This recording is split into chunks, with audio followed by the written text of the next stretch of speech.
Content is one of the most important parts in newsletters, but what is also vital is having a good newsletter design that supports the message you're trying to convey. I'll look through some of the newsletters I've received over the years and gathered 6 tips to help you make a great newsletter design. 1. Mobile first. Over half of all emails nowadays are read with a mobile device, so our design should also reflect this.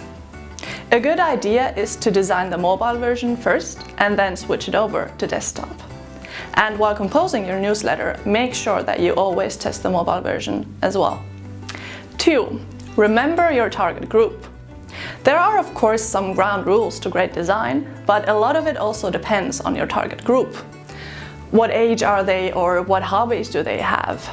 For example, if you're having a newsletter targeted mainly towards teenagers or fun-loving people, you might want to use a lot of bright colors.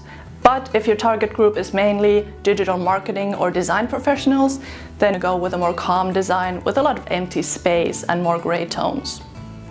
3. Fonts. As boring as it might sound, the more simple your font selection, the better your newsletter will probably look like. Flashy fonts can work in big headings or with a certain theme, but usually it's good to stick to the basics and not mix more than 2 different fonts within one newsletter. You should also pay attention to the font sizes. Titles should be a minimum of 30 points and body text a minimum of 15, so it's easy enough to read on mobile devices as well. And I would suggest you avoid Comic Sans and Papyrus in any case, unless you want to end up on a comedy show. 4. Colors. As a ground rule, less is more. A rainbow is nice to look at, but too many colors can make your newsletter seem obnoxious or childish. Usually, just a few different colors and some shades of gray is all that you should need. Images and buttons are great for adding some color to your newsletter, but be careful with text. At least make sure that it's still easy enough to read. Color balance is also really important to remember. Some colors clash and others complement each other, so make sure that you're in the latter group. There are some great ready-made color schemes online that you can use to help you in your design. 5. Images. Honesty and transparency are a big trend right now, and it's also a good idea to showcase this in your newsletters. So instead of using overly polished stock images, you can use your own images. I mean, who can relate to this?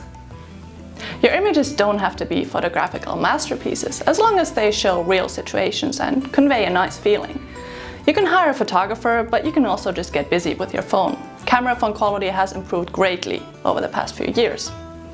Animated images are also good for bringing some life into your newsletter, like adding little twinkling stars to your season's greetings, but make sure that you don't go overboard. 6. Scannability.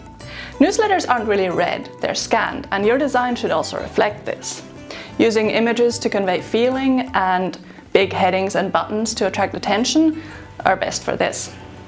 A huge amount of text most likely won't be read unless it's super catchy. Those were my 6 tips for a great newsletter design. For more tips on email marketing, check out our guide for advanced email marketing in the description below.